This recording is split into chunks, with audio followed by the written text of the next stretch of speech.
Everyone, already we finished Paralympics and Special Olympics. Okay, today we start Olympic symbol, torch, motto and oath.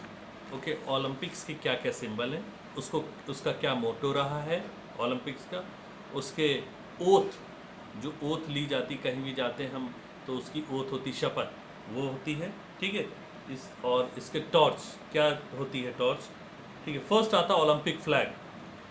Olympic flag was designed according to Coubertin, means Baron Perry de Coubertin, suggestion in 1913. Suggest किया था उन्होंने 1913 में, but it was firstly flown in 1920 at Antwerp Olympic Games. ठीक है, 1913 में उसको सबसे पहले इसको सजेस्ट कर दिया गया था, लेकिन ये 1920 में एंटीवर्प ओलंपिक गेम्स में जाके सही से फ्लोन हो पाया। It consist of 5 coloured rings. ये अगर देखा जाए तो ओलंपिक फ्लैग में जो रिंग्स थे वो 5 कलर्ड रिंग्स थे जो इंटरलिंक थे।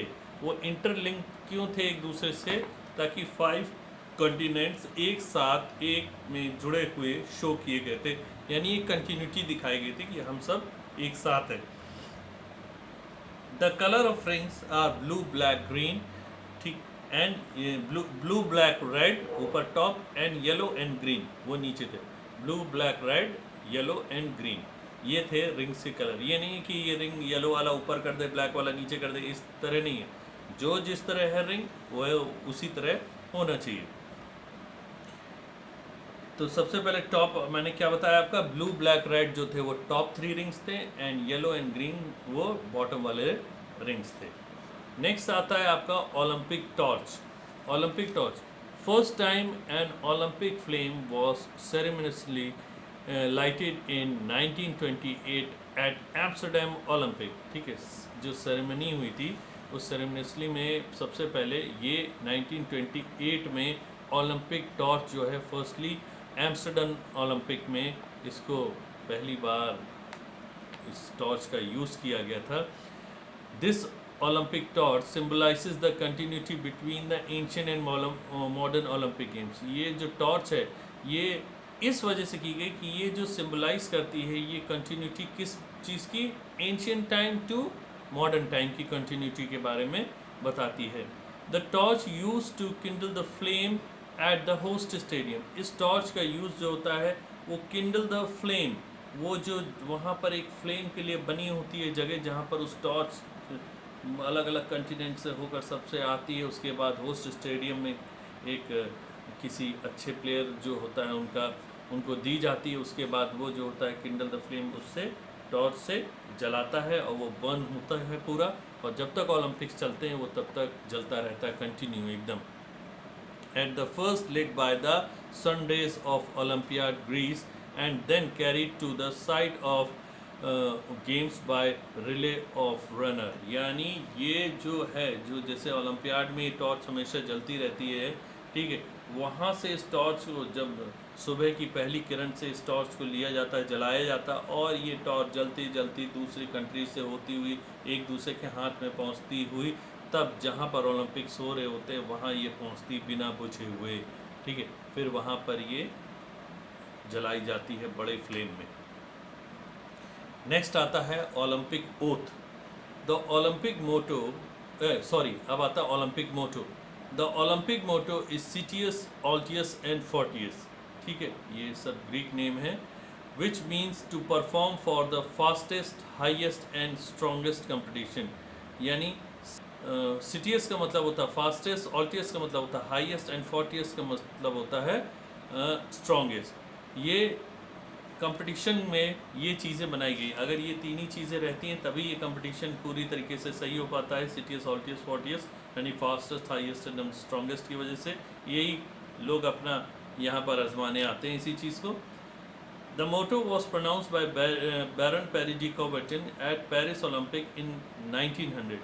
इन 1900 में ये मोटो अनाउंस कर दिया गया था, यानी ओलंपिक फ्लैग के भी पहले ये मोटो चला आ रहा है।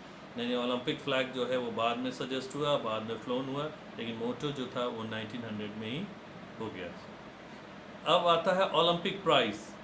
इन ancient times the Olympic heroes was awarded with olive crown, but in modern Olympics they reward it with medal and certificates.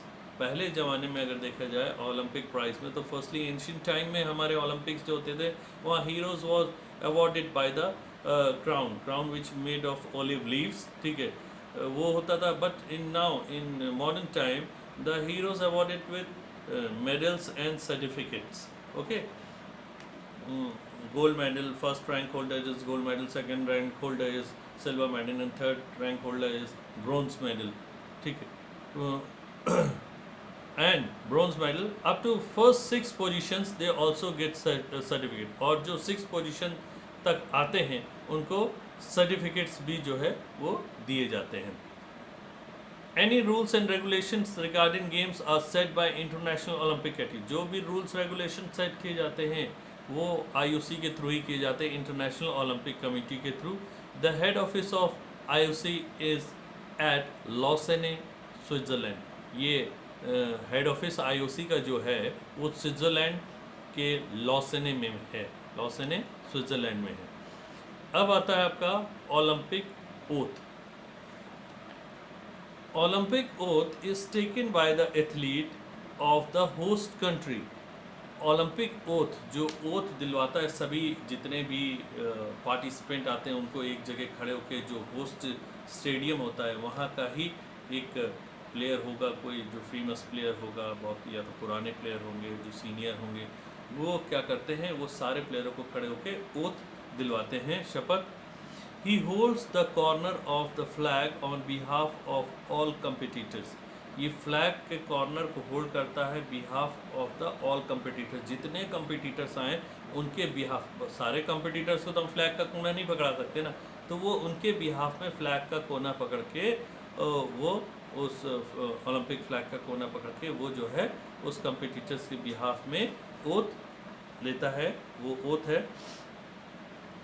In the name of all competitors, यानी सभी कम्पिटिटर्स के नाम तो लेते नहीं, in the name of the सभी competitors जो उनके नाम हैं वो लिए नहीं जाते, बट कहा जाता है ये. I promise that we shall take part in these Olympic games respecting. हम सभी इस ओलंपिक गेम्स में पार्टिसिपेट कर रहे हैं, सभी लोग game, respecting and abiding by the rules which govern them. जो भी रिस्पेक्ट के साथ जो भी इसमें रूल्स बनाए गए हैं, जो भी हैं चीज़ें इसमें, वो रिस्पेक्ट के साथ गवर्न जो किए गए हैं उसके साथ हम ये सारे रूल्स अवॉइड यानी मानते हैं. Committing our self to a sports without doping and without drugs, यानी सारे रूल्स रेगुलेशन तो मानते ही मानते, साथ में बिना किसी नशे, डोपिंग वगैरह ड्रग्स के साथ बिना ये गेम्स को हम खेलेंगे, किसी भी तरीके की गलत चीज़ों का सेवन नहीं करेंगे. In the true spirit of sportsmanship, सच्ची स्पोर्ट्समैनशिप के साथ, किसी के साथ दुश्मनी वाला व्यवहार नहीं, क्योंकि खेल में कभी भी दुश्मनी वाला व्यवहार नहीं होता, चाहे वो आपकी किसी भी एनिमी दुश्मन कंट्री का ही क्यों ना आया हो. For the glory of sport and the honour of our team, इस स्पोर्ट्स की ग्लोरी को बनाए रखने के लिए और अपनी टीम के ऑनर को बनाए रखने के लिए हम इस सच्ची ईमानदारी के साथ इस गेम्स में पार्टिसिपेट करेंगे. ठीक है, ये थी ओलंपिक ओथ जो कि होस्ट स्टेडियम का एक सीनियर प्लेयर लेकर सभी को उनके बिहाफ पर ये ओथ दिलवाता है. अब आता है ओलंपिक्स एंड ड्रग्स, यानी ओलंपिक एंड ड्रग्स जो है वैसे देखा जाए तो ये अलग है, लेकिन ये जो चीज़ है ये बहुत ही मेन चीज़ है, क्योंकि आजकल लोग जो हैं डोप करते हैं, यानी ड्रग्स का यूज़ करते हैं, तो डोप टेस्ट में कहीं ना कहीं फेल होते हैं. वो जितनी चालाकी कर लें कि हम डोप टेस्ट में पकड़े नहीं जाएंगे, बट वो डोप टेस्ट में पकड़े जाते हैं और उनका करियर समझिए एक तरीके से फिनिश हो जाता है. उनको लगता है कि हमने बड़ी चालाकी से जो है ये ड्रग ली है, जो कि ये जो है पकड़े नहीं जाएगी, बट रैंडमली वो चेक होता है, रैंडमली चेक होता है. और जो एनालाइजिंग टीम होती है वो हर एक प्लेयर की बॉडी लैंग्वेज पे ध्यान रखती है, उसकी आंखों पे ध्यान रखती है, और इतने मतलब हाईटेक कैमरास हो गए हैं कि प्लेयर की गतिविधि, यानी अगर उसने डोप लिया है तो यानी कहीं ना कोई ड्रग ली है, तो नॉर्मल प्लेयर से कुछ हट के परसेंट, चाहे वो हम करें 1 ही %, ठीक है, वो दिखेगा, लेकिन वो 0.5% भी दिखेगा, लेकिन वो उसके अंदर कुछ अलग दिखेगा, उसका दौड़ने का तरीका, उसका खेलने का तरीका कुछ अलग दिखेगा। तो बाकी समय का उसका खेलने का तरीका और इस बार का खेलने के तरीके में बहुत अंतर है। तो कहीं ना कहीं जो है उसका टेस्ट जरूर किया जाएगा, और एक बार अगर टेस्ट हो गया, पकड़ना तो तय है। उनकी आईओसी के अंडर में काम करने वाली, यानी आईओसी की लेबॉर्ट्रीज़ इतनी हाईफाई हाईटेक लेबॉर्ट्रीज़ है कि आप किसी भी चीज़ से आप बच नहीं सकते हैं, आप बच ही नहीं सकते हैं। आपके ब्लड में एक बोलेंगे सुई की दाने के बराबर, सुई की नोक का जो एक टिप होता है, उस टिप से अगर कोई निशान बनाया जाए, वो भी आप नहीं बच सकते हैं। मतलब इतना सोचिए सीरियस टेस्ट होता है वहाँ। तो ओलंपिक एंड ड्रग्स है। Today sports has become very professional. आज का आप सभी जानते हैं स्पोर्ट्स जो है बड़े प्रोफेशनली रूप से खेला जाता है, बहुत प्रोफेशनल हो गए हैं लोग, and there is lot of fame and money involve in sports. अब देखा जाए तो ये प्रोफेशनल होने के साथ जो है इसमें फेम बहुत हो गया। अब फेम अगर हो गया है तो पैसा बहुत हो गया है, ठीक है। अब पैसा हो गया है तो पैसा कमाने के लिए आदमी कुछ गलत तरीके भी अपनाता है। तो स्पोर्ट्स में भी ये गलत तरीके कौन से हैं, देखिए। Thus, athlete, the players sometimes choose illegal method to achieve this. कई बार प्लेयर जो हैं इन इनलीगल मेथड्स का यूज़ करने लगते हैं अचीव करने के लिए, अपने को रैंक लाने के लिए, फर्स्ट सेकंड थर्ड पोजीशन की रैंक लाने के लिए कुछ ऐसे इनलीगल मेथड यूज़ करते हैं। वो जानते हैं कि हम अपनी मेहनत से तो जीत नहीं पाएंगे, तो कुछ ऐसे मेथड्स अप्लाई करें जो वो जीतें। Many times they take drugs to enhance their performance.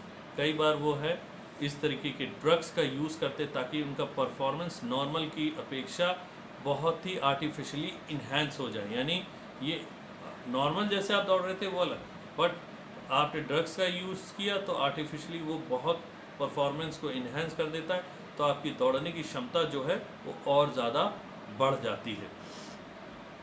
All unnatural method of enhancing performance are banned in Olympics. जितने भी अननेचुरल मेथड्स होते हैं जो परफॉर्मेंस को इन्हेंस करते हैं, वो ओलंपिक्स में टोटली बैन हैं, पूरी तरीके से बैन किए गए हैं।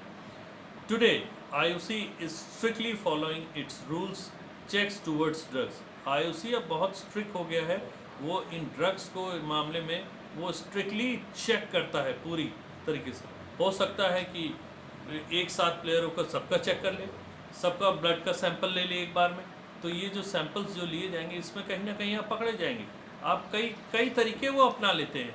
वो आपके स्लाइवा से ले जाएंगे, या वो आपके स्वेटिंग वाले एरिया से, आपकी टॉवल से निकाल लेंगे, वो कोई भी तरीका अपना सकते हैं आपसे। It has also set up many laboratories to test athlete for drugs. इन्होंने बहुत सी लेबॉर्ट्रीज जो हैं वो सेटअप कर रखी हैं ताकि एथलीट जो हैं वो ड्रग्स का सेवन जो करें हैं वो उसमें टेस्ट हो और टेस्ट में वो पकड़े जाएं।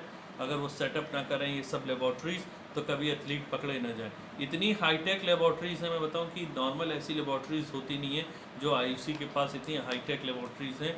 और आईओसी जहाँ भी अपने गेम्स किसी भी तरीके के करता है, वो लेबॉर्ट्री को वहाँ जाके शिफ्ट कर देता है, उधर से उठा के इधर, उधर से उठा के। वैसे तो उसकी मोस्टली सभी दुनिया में हर जगह उसकी लेबॉर्ट्रीज़ हैं, तो वो लेबॉर्ट्रीज जिस जगह हो रहे होते हैं वहाँ के लोग वहाँ जाते हैं और वो टेस्ट करने लगते हैं, यानी बहुत ही प्रोफेशनल लोग वहाँ के होते हैं।